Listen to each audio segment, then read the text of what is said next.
Corona की दूसरी लहर का खौफ शायद ही कोई भूला होगा। उन घरों में आज भी मातम का माहौल है जिन्होंने अपनों को खो दिया। अब जैसा कि उम्मीद जताई जा रही है कि भारत में जल्द ही कोरोना की तीसरी लहर आने वाली है, उसके संकेत अब दिखाई देने लगे हैं। पूर्वोत्तर के राज्यों में जोर पकड़ता संक्रमण इस बात का संकेत दे रहा है कि देश में तीसरी लहर नजदीक है। इस वक्त 8 राज्यों में बढ़ते संक्रमण ने पूरे देश की चिंताएं बढ़ा दी है। केरल के बाद इनमें से 7 राज्य पूर्वोत्तर के हैं। इन सभी राज्यों में संक्रमण की दर बहुत ज्यादा है। ऐसे हालात को देखते हुए प्रधानमंत्री मोदी ने पूर्वोत्तर के सभी राज्यों के मुख्यमंत्रियों से बात करके स्थिति का जायजा लिया। पूर्वोत्तर के 7 राज्यों में से 4 राज्यों के संक्रमण की स्थिति नियंत्रण से बाहर हो चली है। सरकारी आंकड़ों के मुताबिक सिक्किम में जांच पॉजिटिविटी दर 19.5%, मणिपुर में 15%, मेघालय में 9.4% और मिजोरम में 11.8% है। विश्व स्वास्थ्य संगठन मानता है कि जब जांच पॉजिटिविटी दर 10% या इससे ज्यादा हो तो इसका मतलब है कि संक्रमण अब नियंत्रण से बाहर हो चुका है। वहीं पूर्वोत्तर के 3 राज्यों अरुणाचल प्रदेश, नागालैंड और त्रिपुरा में भी संक्रमण दर 5% से ज्यादा है। फिलहाल असम में संक्रमण की स्थिति नियंत्रण में है। तो आइए एक नजर डालते हैं उन 8 राज्यों की स्थिति पर जहां संक्रमण दर काफी ज्यादा है और वहां तीसरी लहर का अलार्म बज चुका है। तो सबसे पहले जिक्र सिक्किम का करेंगे। सिक्किम में संक्रमण दर 19.5% है।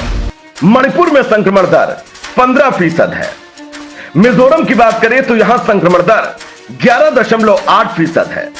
केरल में संक्रमण दर 10.5%, मेघालय में संक्रमण दर 9.4%, अरुणाचल प्रदेश में संक्रमण दर 7.4%, नागालैंड में संक्रमण दर 6%, त्रिपुरा में संक्रमण दर 5.6%। वहीं इस वक्त देश में कोरोना की पॉजिटिविटी दर 2.3% है। इसके मुकाबले पूर्वोत्तर के 5 राज्यों की पॉजिटिविटी दर 7 गुना तक ज्यादा है। यानी पूरे देश में जिस गति से संक्रमण फैल रहा है उसके मुकाबले पूर्वोत्तर में हालात बहुत खराब है। आपको बता दें कि जांच पॉजिटिविटी दर इस बात को दर्शाती है कि एक दिन के भीतर जांचे गए नमूने में कितने फीसद नमूनों में संक्रमण की पुष्टि हुई है। केंद्रीय स्वास्थ्य मंत्रालय के आंकड़ों के मुताबिक इस वक्त देश के 73 जिलों में संक्रमण की दर यानी जांच पॉजिटिविटी दर 10% बनी हुई है। जिनमें से 45 जिले पूर्वोत्तर के राज्यों के हैं। इसे देखते हुए पिछले सप्ताह केंद्र ने विशेषज्ञों की टीम इन राज्यों में भेजी थी ताकि संक्रमण के कारणों का पता लगाकर इसे रोका जा सके। तो चलिए अब एक नजर डालते हैं देश और उन राज्यों के आंकड़ों पर जहां पॉजिटिविटी रेट काफी ज्यादा है। तो 2.3% औसत संक्रमण दर इस वक्त पूरे देश में कोरोना की है। 10.5% संक्रमण दर केरल में। चिंता करने वाले बाकी राज्य पूर्वोत्तर के हैं। 19.5% पॉजिटिविटी दर के साथ सिक्किम का हाल सबसे बुरा है। देश में पूर्वोत्तर के अलावा केरल का हाल खराब है, जहां जांच पॉजिटिविटी दर 10.5% बनी हुई है। ऐसे में अच्छी बात यह है कि दूसरी लहर में बेहाल रहे महाराष्ट्र, दिल्ली, उत्तर प्रदेश और मध्य प्रदेश में संक्रमण दर अभी काफी कम है। पूर्वोत्तर के खराब हालात के बीच हैदराबाद विश्वविद्यालय के वरिष्ठ भौतिक विज्ञानी और पूर्व कुलपति डॉक्टर विपिन श्रीवास्तव ने दावा किया है कि बीती 4 जुलाई से देश में कोविड-19 के संक्रमण और मौतों का पैटर्न वैसा ही देखा जा रहा है जैसा इस साल फरवरी के पहले हफ्ते में था। यही मामले अप्रैल के अंत तक देश में गंभीर रूप ले चुके थे।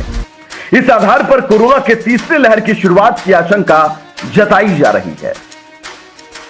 साथ ही आईएमए ने सरकार को चेतावनी भी दी है कि अगर पर्यटन स्थलों और धार्मिक समारोहों से भीड़ कम नहीं हुई तो तीसरी लहर भयावह होगी।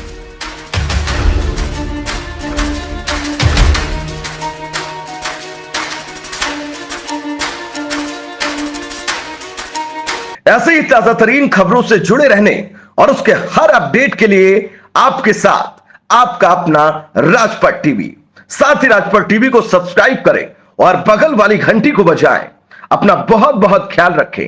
साथ ही याद रखें, 2 गज दूरी, मास्क है जरूरी।